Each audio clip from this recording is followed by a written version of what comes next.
धन्य बना सकें। और कहते हैं वार्ता प्रेष्या प्रयत्नेन देशे देशे चत्सा शोभा।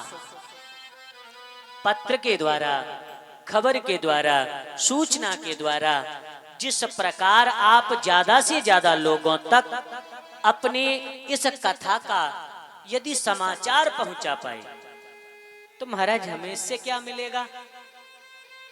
हमें कथा सुननी है तो हम तो अपने घर के कमरे में बैठ के सुन लेंगे ना, अकेले कोई दिक्कत ही नहीं है।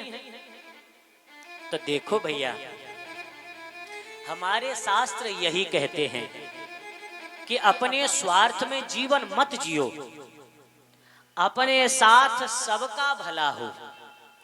हम तो वसुधैव कुटुंबकम की धारणा वाले हैं।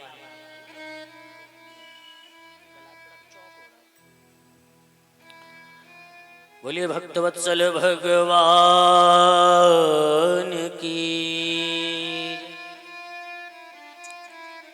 हम परमार्थवादी हैं, सबका भला चाहने वाले हैं। तो देखो, आपने जब कथा सुनी तो आप तो बैठ के सुन ही रहे हैं, लेकिन जो श्रोता समुदाय नगरवासी लोग, भक्ति विमुख प्राणी, जिन्होंने कभी भगवान की कथा सुनी नहीं, भजन किया नहीं, ऐसे लोग भी यदि आ गए और उन्होंने कथा सुन ली तो उनका भी जीवन बदल जाएगा, उनका जीवन धन्य हो जाएगा। और ऐसे लोग यदि जिनका जीवन सुधरेगा, उन सब का पुण्य श्रीमान जी आपको ही मिलेगा। क्योंकि जिसकी प्रेरणा से जो कर्म किया जाता है उस प्रेरक को 10वां हिस्सा मिलता है, 10वां भाग मिलता है।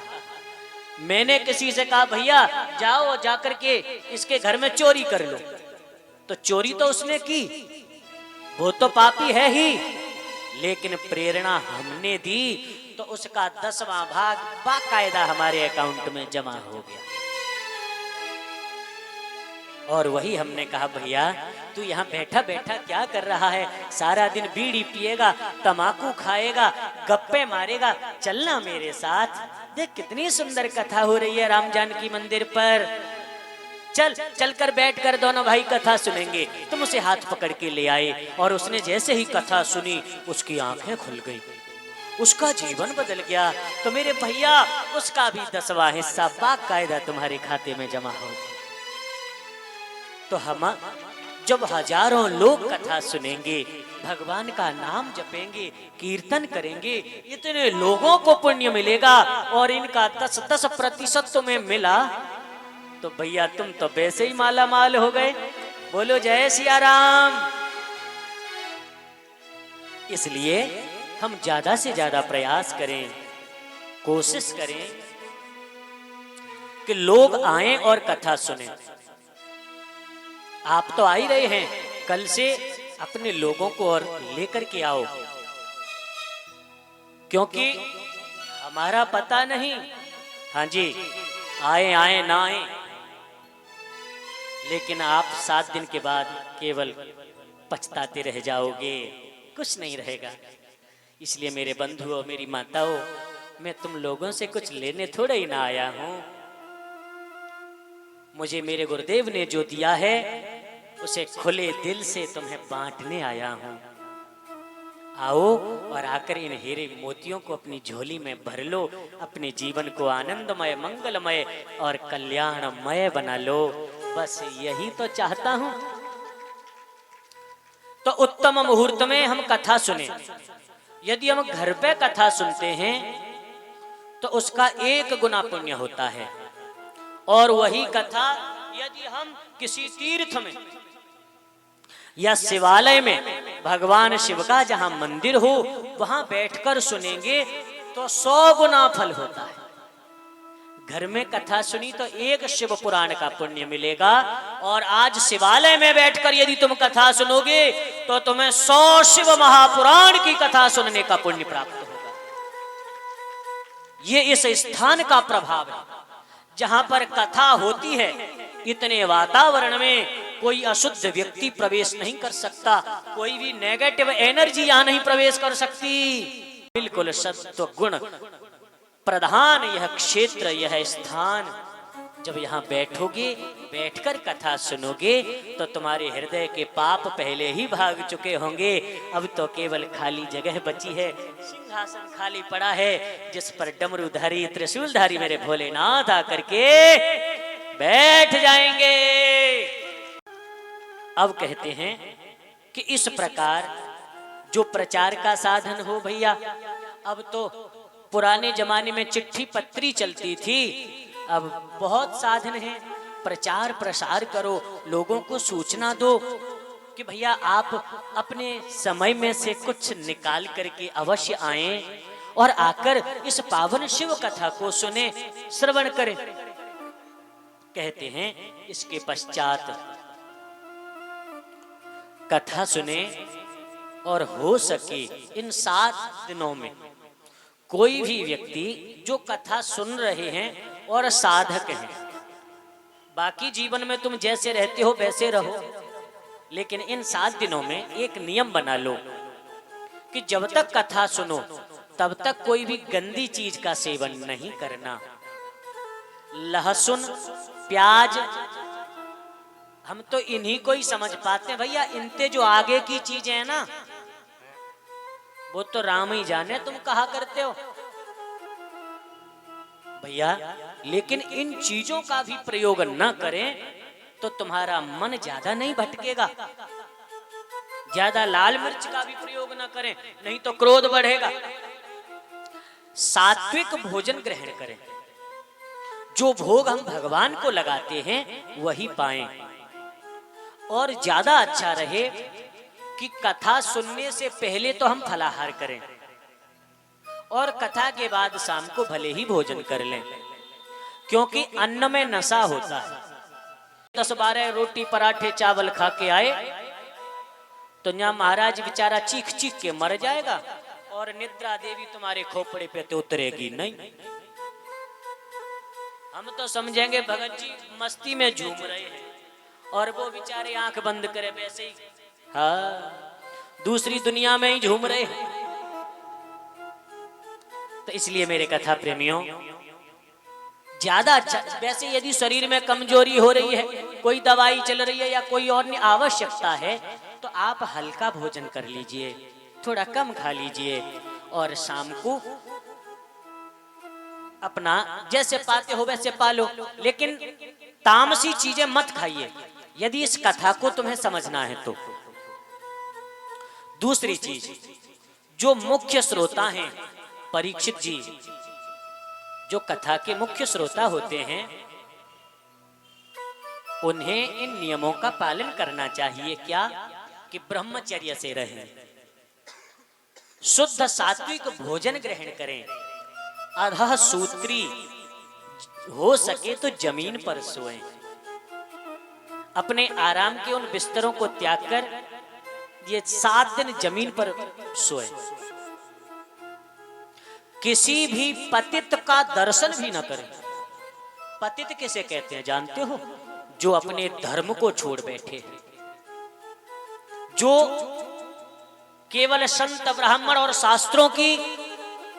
शास्त्रों का अपमान करते हैं, ऐसे लोग पतित होते हैं। ऐसे लोगों से मिलना, बोलना और इनकी शकल भी देखना वर्जित है।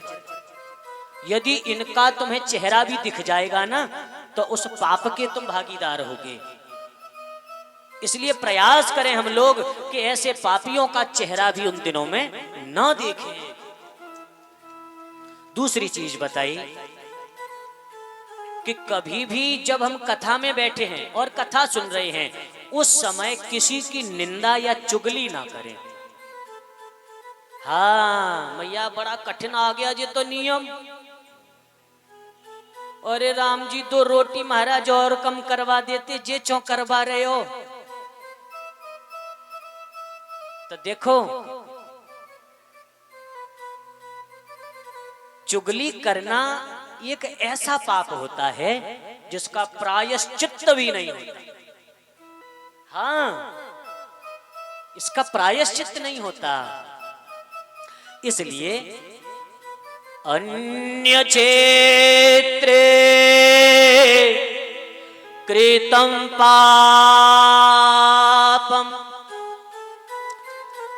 तीर्थ क्षेत्रे विनश्यति। तीर्थ क्षेत्रे कृतं पापं वज्रलेपो भविष्यति। दुनिया में किया गया पाप तीर्थ में मिट जाता है। आप जो सोच रहे हो कि महाराज तीर्थ में जाएंगे तो नहीं करेंगे, लेकिन तुम्हें एक बात और बता दूं, जहां पर भगवान सदाशिव की यह पावन कथा हो रही हो, मेरे प्रभु राघवेंद्र का दिव्य चरित्र राम कथा हो रही हो, या हमारे प्रभु सर्वेश्वर की दिव्य कथा श्रीमद् भागवत हो रही हो, जहां पर ये कथाएं होती हैं उतने समय तक वह स्थान सभी तीर्थों का भी पूज्य बन जाता है। वहां पर सभी तीर्थ आकर के निवास करने लगते हैं। आप ये मत सोचो कि हम इकमा में बैठे हैं, यह स्थान तो साक्षात भगवान विश्वनाथ का आंगन है, जहां बैठ करके हम भगवान की यह पावन कथा सुन रहे हैं। और यहां बैठकर हमसे जो गलती बनेगी वो पत्थर की लकीर हो जाएगी, वो कभी मिट नहीं पाएगी। इसलिए ध्यान रखें कि यहां बैठ करके बड़े प्रेम से हम कथा सुने। और कहते हैं कि व्यासासन समारूढ़ो यदा पौराणिको द्विजः असमाप्तौ प्रसंगस्य नमस्कुर्यान्न कस्यचित्। आप कथा सुन रहे हैं, जिन ब्राह्मण आचार्य के द्वारा आप कथा सुन रहे हैं, उनको उस समय गुरुदेव के समान शिव स्वरूप मान करके कथा सुने, क्योंकि कथा सुनाने वाला शरीर तुम्हें दूसरा भले ही दिख रहा हो, लेकिन इस वाणी के रूप में, बोलने की शक्ति सामर्थ्य शब्दों के रूप में केवल और केवल भगवान सदाशिव ही बोलते हैं। जिस व्यक्ति ने अपने जीवन में 3 चीजों को एक कर लिया, किस किस को? अपने इष्ट भगवान भोलेनाथ, अपने गुरु और यह पावन शिव कथा, इन तीनों को जो एक रूप में देखता है उसका कभी अहित हो ही नहीं सकता, किसी भी स्थिति में नहीं। जिसकी धारणा, जिसकी अवधारणा, जिसका मन, जिसके विचार, जिसका चिंतन इतना बढ़ गया कि उसे जब अपने गुरुदेव में शिव का दर्शन होने लगे, कथा में बैठकर उसे शिव की लीला दिखने लगे, ये इस कथा का प्रभाव है। और यदि वास्तव में ये चमत्कार देखना चाहते हो तो जो मैंने तुम्हें 3 बातें बताई हैं, इनको सत्यता से अपने जीवन में स्वीकार कर लो, और फिर कहने की जरूरत नहीं होगी, आप खुद आनंद में डूब चुके होंगे। यथा देवे तथा गुरौ, श्री शिव महापुराण कहती हैं कि जो श्रद्धा हमारी अपने आराध्य में है उसी प्रकार गुरु में भी होना चाहिए, क्योंकि पुंसा दीक्षा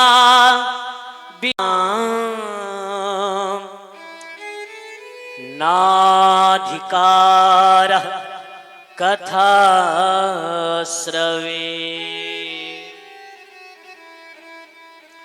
जिन लोगों ने दीक्षा नहीं ली है, जो लोग गुरुमुख नहीं हैं, ऐसे लोगों को शिव कथा सुनने का अधिकार नहीं है। ये पुराण का वचन है। और सुनो दोबारा, जो लोग अपने जीवन में अभी तक गुरुमुख नहीं हो पाए हैं, ऐसे लोगों का किया गया पुण्य, सुनी गई कथा उनके जीवन में प्रभाव नहीं दिखा पाती। क्योंकि उनके विचार कभी एक हो ही नहीं पाते, वह अपनी किसी बात पर टिक नहीं पाते, कभी ऐसे हो गए कभी वैसे हो गए। तो इस प्रकार यदि तुम्हें वास्तव में शिव महापुराण का ज्ञान प्राप्त करना है, शिव कृपा पानी है, गुरु बना तो लिए थे लेकिन न तो अब गुरु की याद है और न गुरु मंत्र की याद है। तो मेरे भैया, ये कोई केवल फॉर्मेलिटी नहीं है, ये दिखावा नहीं है कि दूसरे ने जो काम किया वो हमने भी कर लिया। क्यों कर रहे हैं, किस लिए कर रहे हैं, यह हमें अवश्य विचार करना चाहिए। मेरे बंधुओं माताओं, कहते हैं ना, गुरु बिना भवनिधि तरई न कोई, गुरु भवनिधि तरई न कोई, गुरु बिना भवनिधि तरई न कोई, जो विरांची शंकर सम होई, जो बिरंच शंकर सम होई, गुरु बिना भवनिधि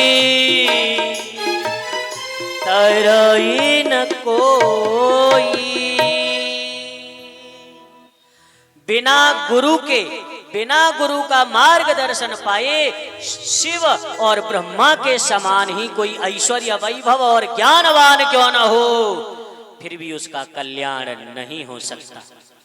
मेरे बंधुओं, यदि यह आवश्यक नहीं होता तो मेरे प्रभु श्री राम गुरु शरणागति ग्रहण नहीं करते, मेरे श्याम सुंदर गुरुकुल में पढ़ने नहीं जाते, वह गुरुमुख नहीं होते, गुरु मंत्र नहीं लेते। भगवान श्री कृष्ण के दीक्षा गुरु हैं उपमन्यु। ये उपमन्यु की कथा आएगी शिव महापुराण में। भगवान सदाशिव की कृपा से इतना ज्ञान प्राप्त हुआ उपमन्यु को कि स्वयं हमारे सर्वेश्वर श्री कृष्ण प्रभु ने उन्हें अपने गुरु रूप में वर्ण किया। मेरे बंधुओं, मेरी माताओं, इसलिए कहते हैं कि पुंसा दीक्षा विहीना नाम नाधिकार कथा श्रवे। जो गुरुमुख नहीं हुआ है उसे कथा सुनने का अधिकार भी नहीं है। आगे कहते हैं कि श्रोतु कामई रतो वक्तु दीक्षा ग्राह्याच तैर मुने। इस कथा को समझने के लिए पहले हम गुरुमुख हों और शिव मंत्र प्राप्त करें।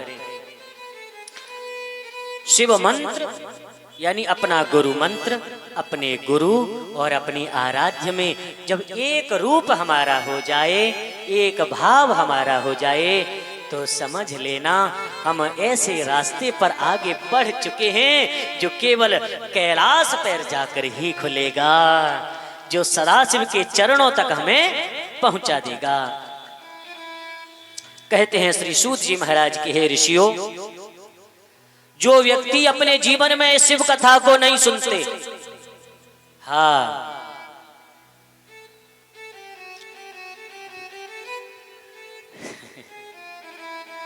बड़ी हंसी आती है हमें लोगों की दशा देखकर। मैंने एक चीज देखी है, बताऊं? हमारे बहन भाई जितने हैं, नए लड़कियां हों चाहे लड़के हों, वो कथा सुनने आएंगे, बड़े प्रेम से कथा सुनते हैं, मन लगाकर भाव से कथा सुनते हैं। और जो जिनके हाथ पांव बिल्कुल काम के ना रहे ना, वो कैसे भी नहीं सुनते। मैंने जी अनुभव किया है, बैठ भी जाएंगे, जाने कहां घूम रहे हो, पता ही ना है, गैया में, भैंसिया में, जिगैया में, पड़िया में, कहां भाज गए जी, और कह दो कि और कब में कब चले जाएं कछु पता ही ना, न समय की मर्यादा न कथा की मर्यादा है? लेकिन ये देखकर मुझे बड़ी खुशी होती है कि हमारा युवा वर्ग हमारे सनातन धर्म के प्रति अब जागरूक होने लगा है और क्या बना दिए गए। बस यही हमारा भी उद्देश्य है, यही लक्ष्य है। तुम तो मर जाओगे, कल को फिर आ जाओगे, जाई घर में फिर आएंगे कथा सुनाने, तो फिर हो जाएगा कल्याण। लेकिन ये नए लोग जो सुधार के रास्ते पर चले हैं, इसे देखकर हमें बड़ी प्रसन्नता होती है। हम भोलेनाथ से यही प्रार्थना करते हैं कि हे भोलेनाथ, हे जगदम्बा पार्वती, मेरे सभी भाई बहनों को ऐसे ही सद्बुद्धि देते रहना और इन्हें सदा अपने पास बुलाते रहना। अपनी कथा का इनके जीवन में ऐसा चस्का लगा देना कि ये जीवन भर आपके सानिध्य में जिए और अपने जीवन के लक्ष्य को प्राप्त कर सकें। हर हर हर महादेव। ते जन्म भाजः खलु जीवलोके, ये वै सदा ध्यायन्ति विश्वनाथम्। वाणी गुणान् स्तौति कथां शृणोति, श्रोत्रद्वयं ते भवमुत्तरन्ति। इस भव सागर से आप पार जाना चाहते हैं। जो जीव इस लोक में, मृत्यु लोक में आए हैं और यहां आकर यदि उन्हें शिव कथा मिल गई, ये ध्यायन्ति विश्वनाथम, जो भगवान विश्वनाथ का ध्यान करते हैं, जो प्रभु का चिंतन करते हैं। वाणी गुणान स्तौति, जो अपनी वाणी से शिव शिव नाम जपते हैं, हृदय में उनकी छवि का ध्यान करते हैं और कानों से प्रभु का दिव्य चरित्र श्रवण करते हैं। मेरे बंधुओं, मेरी माताओं, ते भवमुत्तरन्ति, वो इस संसार सागर से ऐसे पार हो जाते हैं जैसे कोई छोटा बच्चा गाय के बछड़े के पैर के खुर से बने हुए गड्ढे को पार कर जाता है, उसे कोई परेशानी नहीं होती। ऐसे ही हम आप सभी इस संसार सागर से पार हो जाते हैं, निकल जाते हैं। ये शंकर भगवान की जय। इस प्रकार यह महात्म्य की चर्चा प्रारंभ होती है। भगवान भोलेनाथ को प्रणाम करता हूं और आगे श्रवण करते हैं। आद्यंत मंगलमजात समान भाव, मार्यम तमीश मजराम रतम रमात्म देव, पंचाननम पंच विनोदशीलो, संभावये मनसि शंकरमंबिकेश।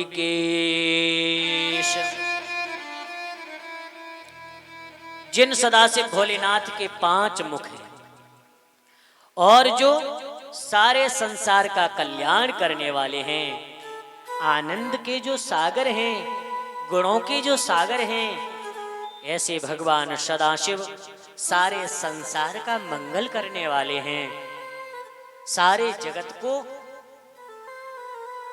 कल्याण प्रदान करने वाले हैं। संभावये, उन भगवान भोलेनाथ को माता जगदम्बा पार्वती सहित हम अपने समस्त सहयोगी जनों सहित और समस्त श्रोताओं के सहित सादर दंडवत प्रणाम करते हैं और कथा को प्रारंभ करते हैं। मेरे बंधुओं, धर्म क्षेत्रे महाक्षेत्रे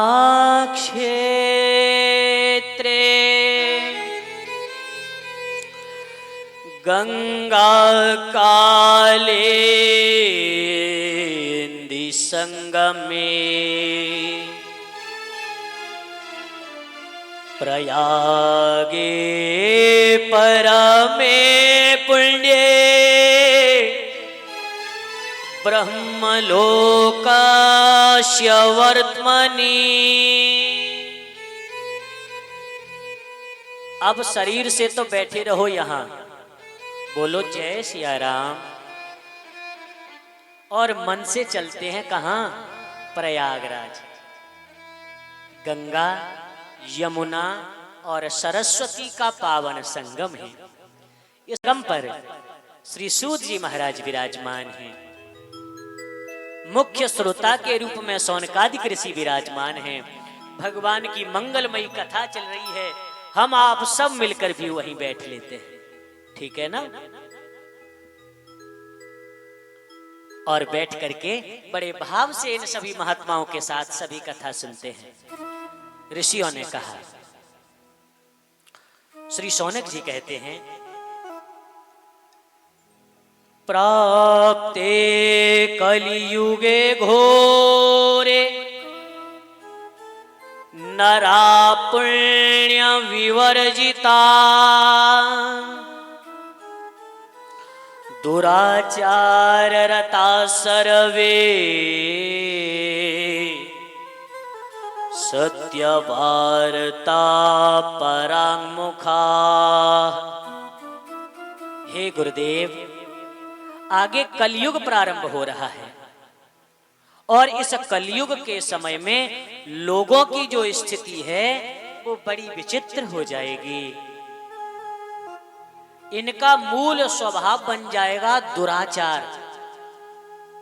जरा ध्यान से समझना है, दुराचार इनका मूल स्वभाव बन गया और केवल अपने इंद्रियों और विषयों की पूर्ति के लिए ये धन कमाएंगे, खर्च करेंगे। परोपकार और धर्म से यह बहुत दूर हो जाएंगे। भगवान सत्य वार्ता परांगमुखा, सत्य बोलना तो शायद अब लोग भूल ही चुके हैं, क्योंकि पहले तो फिर भी लोग थोड़ा डरते थे, लेकिन जब से ये एक बीमारी आई है ना, देख लो, हाँ जी, इस बीमारी ने तो 99% झूठा बना दिया। अब तो गलती ते भले ही सत्य निकल जाए, सत्य बोलना नहीं चाहते। मोबाइल वाला आदमी चौराहे पे होगा तो खेत पे बताएगा, घर पे बैठा होगा तो बाजार में बताएगा। और सबसे बड़ा जो हम लोगों को आश्चर्य होता है वो ये कि आदमी को लेना देना कुछ नहीं, अनर्गल प्रलाप के लिए ही झूठ बोल रहे हैं, कुछ नहीं तो वैसे ही चलते फिरते ही झूठ बोल दिया। लेकिन इतना झूठ बोलने के कारण हमारे आत्म तत्व पर ऐसी गंदगी जमती है मेरे बंधुओं कि जीवन तहस नहस हो जाता है। और उस परमात्मा की कृपा, उस परमात्मा की लीला, उस परमात्मा की दया, उस परमात्मा की करुणा, उस परमात्मा का बोध हमें नहीं हो पाता। इसीलिए क्या कहा? धर्म न दूसर सत्य समाना, धर्म न दूसर धर्म न दूसर सत्य समाना, धर्म न दूसर सत्य के समान कोई धर्म नहीं। आप यदि सत्य का आचरण करते हैं, सत्य बोलते हैं, तो समझ लो वह परमात्मा भी सत्य है। सत्यम परम धीमहि सत्यम शिवम सुंदरम। जब वह सत्य सुंदर है और शिव है, और उस सत्य से तो हम कितनी दूर हो गए। तो बताओ भैया, बोलो मेरी मैया, कैसे शिव मिल जाएंगे, कैसे कल्याण हो जाएगा? कहते हैं, परवाद निरता परद्रव्याभिलाषिणः परस्त्री मन आसक्तः परहिंसा परायणः। जहां तक लोग इस व्यासपीठ की आवाज को सुन पा रहे हैं, कान खोलें और सुने। हमें प्रभु की कृपा का एहसास क्यों नहीं होता? उन दिव्य चरित्रों को सुनकर हमारा मन द्रवित क्यों नहीं होता? तो सुनो, कह रहे हैं वेदव्यास जी महाराज कि परापवाद निरता, हम लोग दूसरों की चुगली और निंदा में अपनी वाणी को बर्बाद करते हैं। अनर्गल बातें बोलने के लिए हमारे पास बहुत समय होता है, बहुत शक्ति सामर्थ्य होती है, लेकिन बात जहां कीर्तन की भजन किया जाए भैया तो नहीं बैठा जाता। और आगे कहा परद्रव्याभिलाषिण, दूसरे के धन को पाने की इच्छा, दूसरे के धन को पाने की कामना, ये हमें सत्य से दूर कर देती है। हमारा धन वो है जो हम अपने परिश्रम से कमाते हैं, अपने परिश्रम से पाते हैं। दूसरों से धोखा देकर छल कपट करके यदि हमने कुछ बना भी लिया तो वो केवल तुम्हारे जीवन में बोझा बन जाएगा, तुम उसका आनंद नहीं ले पाओगे। और कहते हैं परस्त्री मन आसक्ता, ये जो मन है ना वो परस्त्री में इतना आसक्त हो चुका है कि अब हमें सत्य का बोध नहीं होता है, सत्य से हम दूर हो गए हैं। आगे कहा कि इस कलयुग में ब्राह्मण लोग अपने धर्म का त्याग कर देंगे। सुन ले रही मैया नेक, ब्राह्मण लोग अपने धर्म का त्याग करके केवल धन के लिए वेद पाठ करेंगे, केवल धन के लिए अध्ययन करेंगे। और क्षत्रिय लोग धर्म रक्षा छोड़कर, समाज रक्षा छोड़कर लोगों को दुख देने लग जाएंगे। वैश्य लोग व्यापार में ज्यादा मुनाफा कमाने के लिए लोगों के साथ मिलावट करेंगे, झूठ बोलेंगे, झूठी कसमें खाएंगे और इस प्रकार यह धन कमाएंगे। शूद्र लोग ब्राह्मणों को आंखें दिखाएंगे, तिलक चंदन लगा करके केवल और केवल दिखाने की कोशिश करेंगे। इस प्रकार सब अपने अपने धर्म का त्याग करके, अपनी अपनी मर्यादा का त्याग करके एक दूसरे की तरफ भागेंगे। मेरे बंधुओं, वेदव्यास जी महाराज लिखते हैं और कहते हैं कि जो भी कलयुग में पैदा होने वाले जीव हैं, इनके अंदर बुराइयां इतनी बढ़ जाएंगी कि यदि उनको हम सुनाने बैठे तो शायद हो सकता है कि आज 9-10 तो इसी में लग जाएं, 9-10 बज जाएं इन्हीं बातों को बताने में। लेकिन हमसे ज्यादा आप लोग इन चीजों को देखते हैं और समझते हैं। भैया हम तो एकांत जीवी हैं, कभी कभी संसार में पहुंचते हैं, लेकिन आप लोग सर्वदा यहाँ निवास करते हैं और इस दुनिया को देखते हैं। अपने कर्म का, अपने धर्म का त्याग करके हम लोग रोज रोज नए बनने वाले धर्मों के चक्कर में पड़ जाते हैं।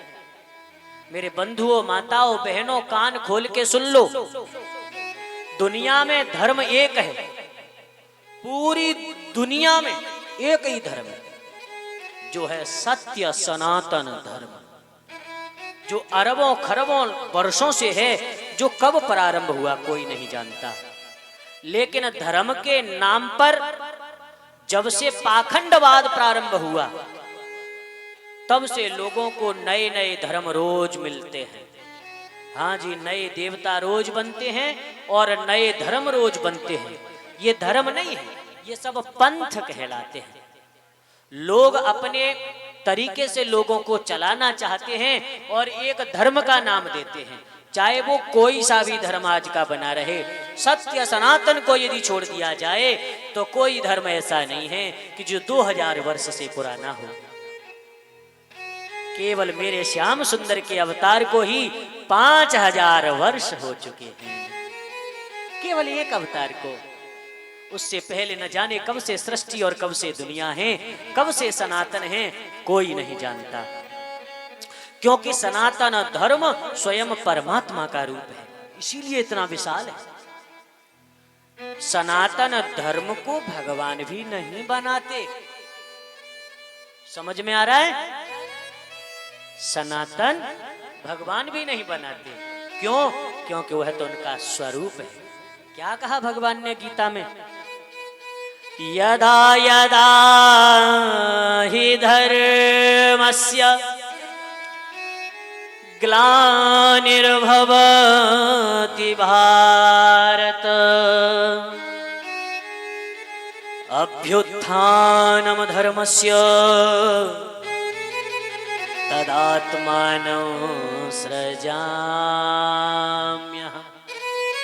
जब धरती पर अधर्म बढ़ता है और धर्म घटता है तब धर्म की स्थापना के लिए मैं अवतार लेता हूं, न कि धर्म को बनाने के लिए।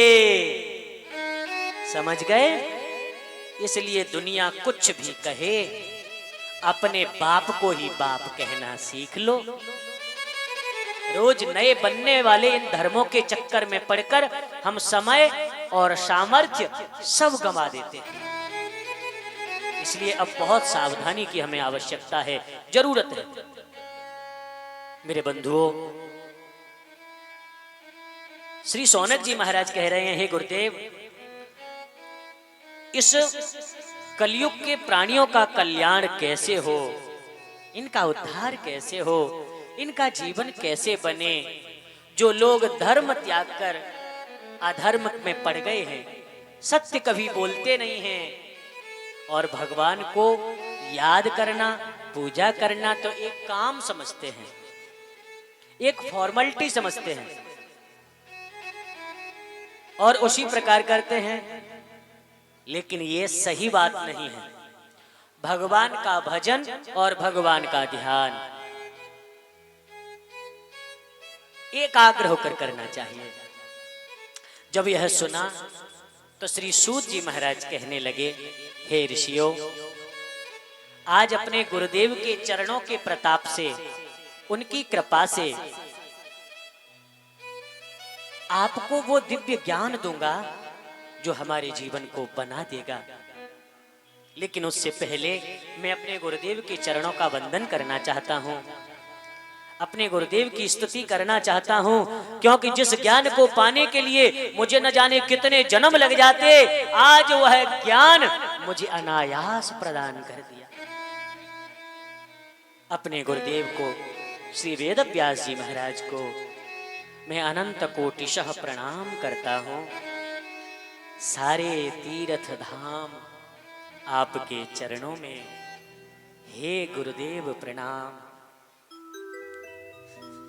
आपके चरणों में। सब लोग भाव से मिलकर सारे तीर्थ धाम आपके चरणों में, हे गुरुदेव प्रणाम आपके चरणों में।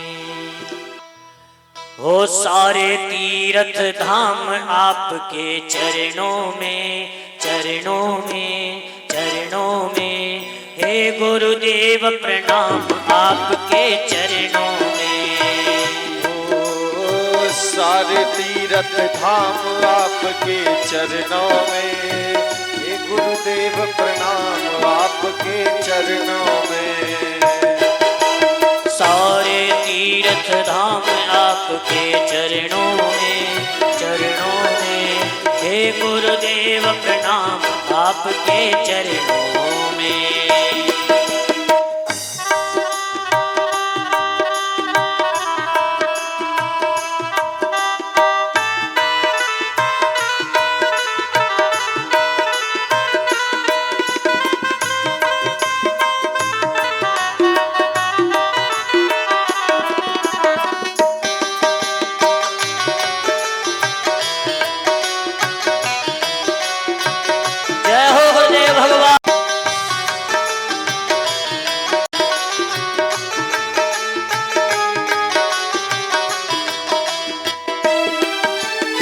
गुरुदेव जो एक अक्षर भी प्रदान करते हैं, जो एक अक्षर प्रदान करते हैं, उसके बदले में कोई व्यक्ति यदि करोड़ों रत्न देकर भी ऋण होना चाहे तो नहीं हो सकता। एकमप्यक्षरम यस्तु गुरुः शिष्ये न्यवेदयेत पृथिव्याम तानि रत्नानि। पृथ्वी पर ऐसा कोई रत्न नहीं है, ऐसा कोई धन नहीं है कि कोई व्यक्ति अपने गुरु के ऋण से उऋण हो जाए। यह जीवन जब तक है तब तक आभारी है गुरुदेव के चरणों का, जिन्होंने कृपा करी और आज इस लायक बना दिया कि भगवान शिव की कथा गा सके। यह केवल गुरुदेव का प्रताप, गुरुदेव का पुण्य। हो हृदय में महागौरी लक्ष्मी कंठ शारदा माता है। ओ हृदय में महागौरी लक्ष्मी कंठ शारदा माता है। कंठ शारदा माता है, कंठ शारदा माता है। हृदय में महागौरी लक्ष्मी कंठ शारदा माता है। कंठ शारदा माता है, कंठ शारदा माता है। जो भी मुख से वचन कहे वो वचन सिद्ध हो जाता है, वो वचन सिद्ध हो जाता है, वो वचन सिद्ध हो जाता है, वो वचन सिद्ध हो जाता है। हे गुरु ब्रह्मा, हे गुरु विष्णु, हे गुरु ब्रह्मा, हे गुरु विष्णु, हे शंकर भगवान आपके चरणों में, चरणों में। हे गुरुदेव प्रणाम आपके चरणों में। सारे तीरथ गाइए भाव से। गुरुदेव प्रणाम आपके चरणों में।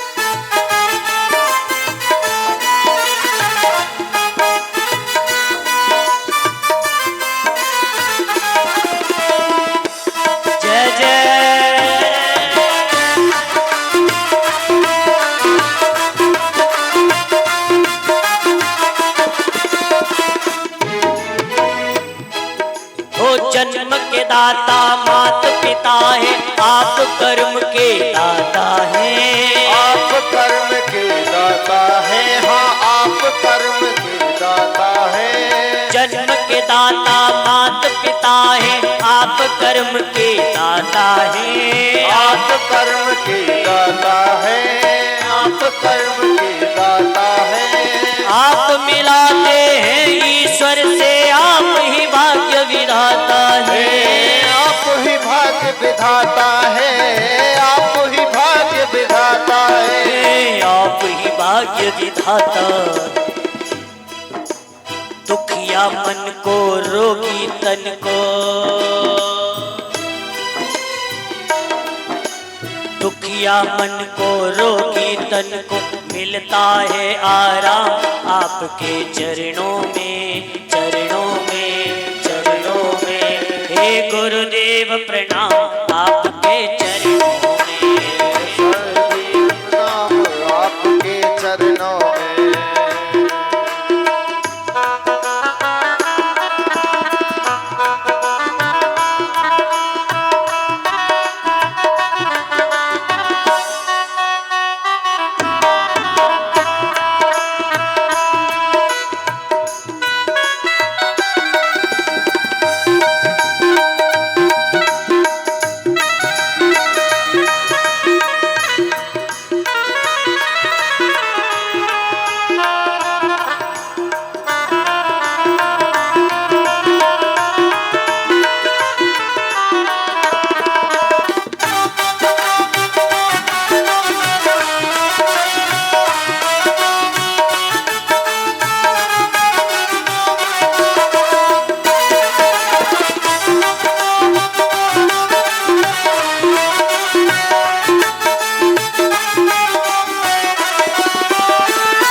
बलवान बना दो मूर्ख को गुणवान प्रभु। मूर्ख को गुणवान प्रभु, मूर्ख को गुणवान प्रभु।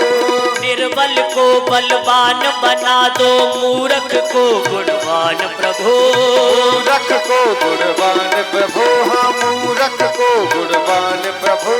अपने इस बालक को दे दो ज्ञान कहे वरदान प्रभु। क्या कहे वरदान प्रभु, क्या कहे वरदान प्रभु।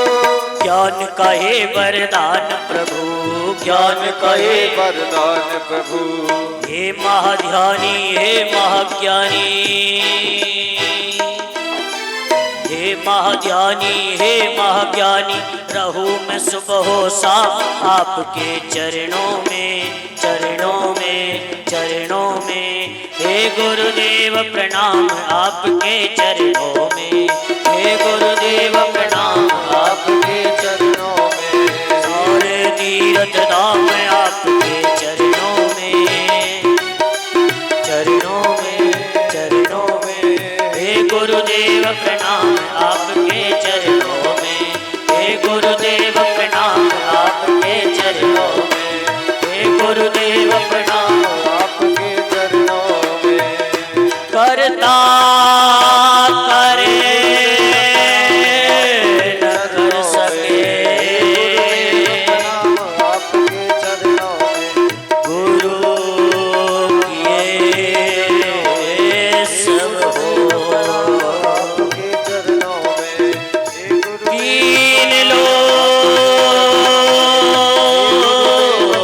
नवखंड में गुरुदेव प्रणाम आपके। गुरु से बड़ा न कोई।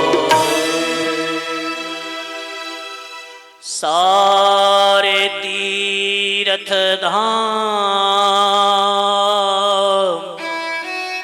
आपके चरणों में। हे गुरुदेव प्रणाम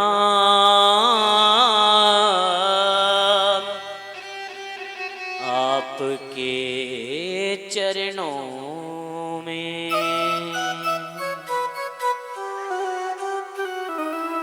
बोलिए सद्गुरुदेव भगवान की जय। श्री सूत जी महाराज गुरु चरण रज का आश्रय लेकर इस जीवन के उद्धार के लिए एक बड़ी पावन कथा सुनाते हैं। कहते हैं, हे ऋषियों, अब मैं जो तुम्हें सुना रहा हूं ये क्या है? वेदांत सार सर्वस्व पुराणं चैवमुत्तमम्। देखो कथा किसे नहीं अच्छी लगती बताऊं?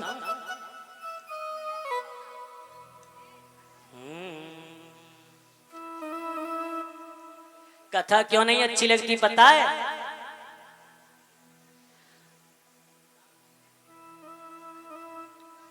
जिनके पाप ज्यादा हो जाते हैं वो मन को बेहवल कर देते हैं। कहते हैं, देखिए कल से कथा का समय बदला जा रहा है, ध्यान दें। कल कथा 5 बजे से 9 बजे तक होगी, ठीक है? अब कल देख लेंगे भैया, टिकोगे कि कल लुढ़क जाओगे? है? कल मैंने सुना है कि रात को जब यहाँ पे भैया रे झांकी लगी थी हमारी, तो यहाँ पांडाल में कहीं भी सींक रखने को जगह नहीं थी। तुम क्या समझते हो कि हमारे पास लोग नहीं है या हमें जैसा आता नहीं है? लेकिन ए बावले हो, तुम्हारे जीवन को सुधारने के लिए कोई नहीं आएगा।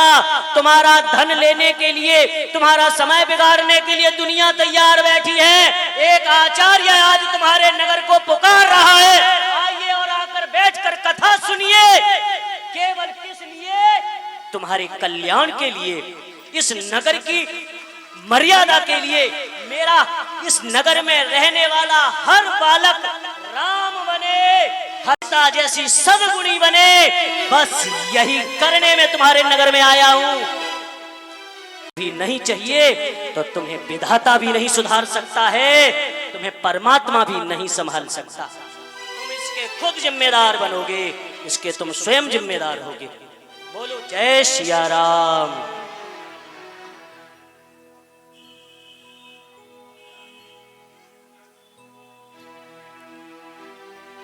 बोलिए भक्तवत्सल भगवान की जय। क्या सुना रहे हैं? वेदांत सार सर्वस्व पुराणं चैवमुत्तमम्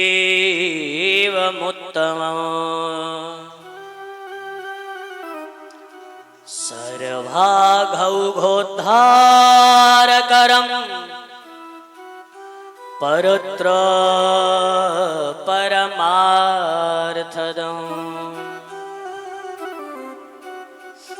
यह जो शिव कथा है, यह वेद और वेदांत का सार है। वेदों को तुम समझ नहीं सकते, पढ़ नहीं सकते, इसलिए व्यास जी ने कृपा करी हमारे ऊपर और यह वेदांत का सार हमारे सामने प्रस्तुत कर दिया। किस लिए? कि परत्र परमार्थदम, तुम अपना परलोक बना सको। हम लोग बंधुओं सनातनी हैं, सनातन धर्म में हमें जन्म मिला, ये बहुत बड़ा भाग्य है। यदि इस समय तुम कहीं सीरिया में पैदा होते, सोचना जरा, भारत में पैदा न होकर के यदि तुम सीरिया में पैदा हुए होते, तालिबान में पैदा हुए होते, तो क्या भजन कर पाते, कथा सुन पाते? जन्म मिला। जिस भारत भूमि के लिए देवता तरसते हैं, भागवत के पंचम स्कंध में देवता कहते हैं, अहो अमीशाम किम कारी शोभन। ए पृथ्वीवासियों, तुमने कौन सा कर्म किया है कि जिसके लिए आज तुम्हें भारत में जन्म मिला? देवता तरसते हैं, आज वो जन्म हमें मिला है, वो भारत भूमि हमें मिली है मेरे बंधुओं। लेकिन समस्या तो ये है ना कि जो चीज हमें मिल जाती है हम उसकी कदर भूल जाते हैं, और जब वो चीज हमारे हाथ से चली जाती है फिर सिर धुनि धुनि पछताएं, फिर खोपड़ी पटकेंगे जमीन पर, अरे ये ऐसा कैसे हो गया, ये क्यों हो गया। भैया जो लोग खड़े हैं, बहुत जगह है, आराम से आइए और बैठिए प्रेम से। बस थोड़ी देर की कथा हो रही है, आज का विश्राम करते हैं। कल कथा का समय 5 से 9 बजे का। मेरे बंधुओं, कह रहे हैं कि यह जो पुराणों का सार है, कलि कलमस विध्वंसी यस्मिन् शिव यशः परम विजृंभते सदा विप्राश चतुर्वर्ग फलप्रदम। यह शिव कथा जब आप सुनोगे तो आपके जीवन के सारे पाप ताप और संताप मिट जाएंगे और तुम्हें धर्म अर्थ काम और मोक्ष इन चारों पुरुषार्थ की प्राप्ति होगी। एतच्छिव पुराणम ही श्लोकम श्लोकार्धमेव च।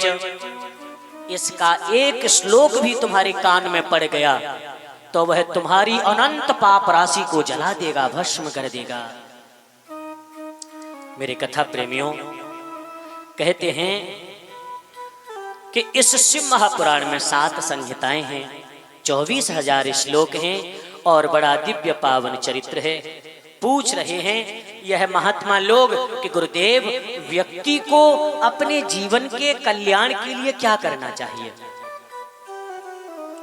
एक होता है साधन और एक होता है महासाधन। जैसे एक हो गया प्रसाद और एक हुआ महाप्रसाद। ठीक उसी प्रकार मेरे बंधुओं माताओं, हमारे जीवन को बनाने के लिए श्री वेदव्यास जी महाराज की प्रेरणा से सुखदेव जी सूत जी महाराज कहते हैं 3 महासाधन बताते हैं कि यह जीव इस संसार की माया से छूटकर भगवान शिव के चरणों की कृपा का अधिकारी कैसे हो सकता है। तो वो 3 साधन बताए हैं। कौन कौन से साधन हैं, उसको कैसे किया जाना है, विधि क्या है, कैसे करना है, ये हम कल की कथा में सुनाएंगे, कल की चर्चा में सुनाएंगे। आज की कथा को यहीं पर विश्राम करते हैं और आइए इस कथा को हृदयंगम करेंगे। भगवान की बड़ी दिव्य पावन झांकी आपके सामने आ रही है, बड़े प्रेम से दर्शन करना और मेरे साथ गुनगुनाते रहें।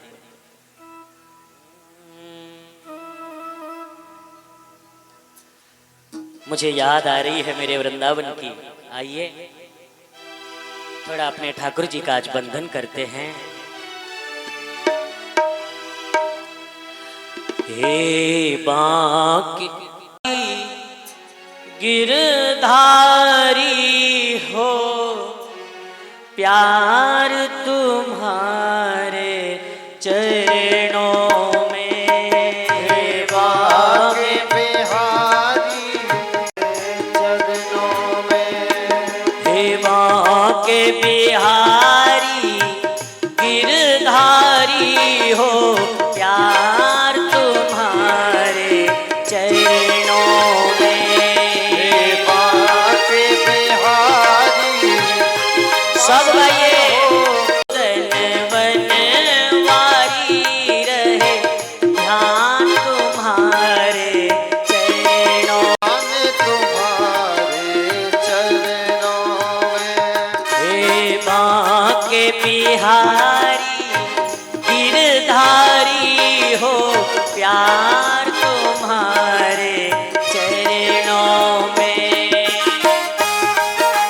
जय हो वृंदावन बिहारी।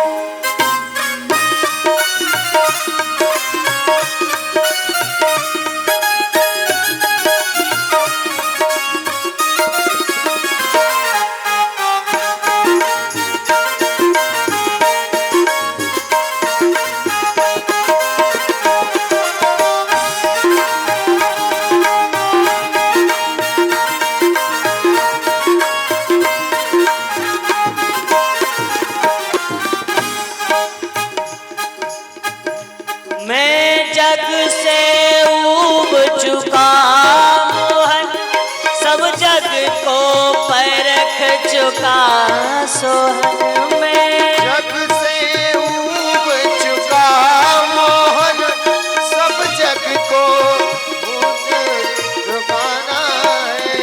ओ मैं जग से ऊब चुका मोहन, सब जग को परख चुका सोहन।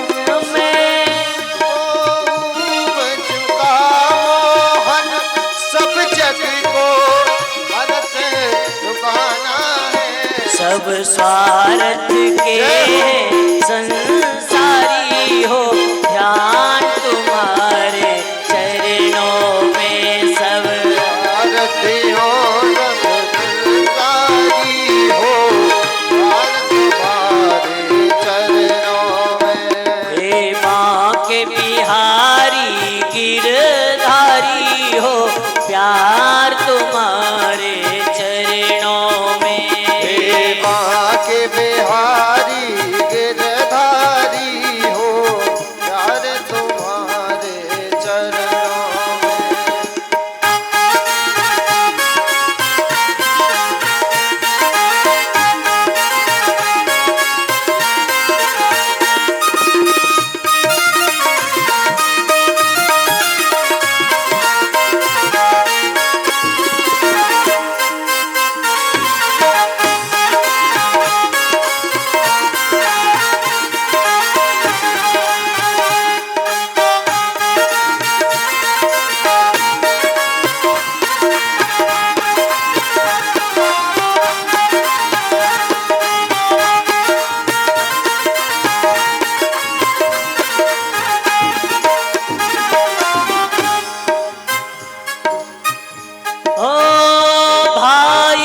सुतदार कुटुंबी जन मैं मेरे के सिगरे बंधन मैं मेरे के जिगरे बंधन मेरे के सिगरे बंधन भाई सुतदार कुटुंबी जन मैं मेरे के सिगरे बंधन मेरी के बंधन मेरे बंधन सब अब शरण तिहारी गिरधारी हो प्यार तुम्हारे हरि चरणों में अब शरण तिहारी हे गोविंद हो प्यार तुम्हारे चरणों में हे बाके बिहारी हो प्यार तुम्हारे चरणों में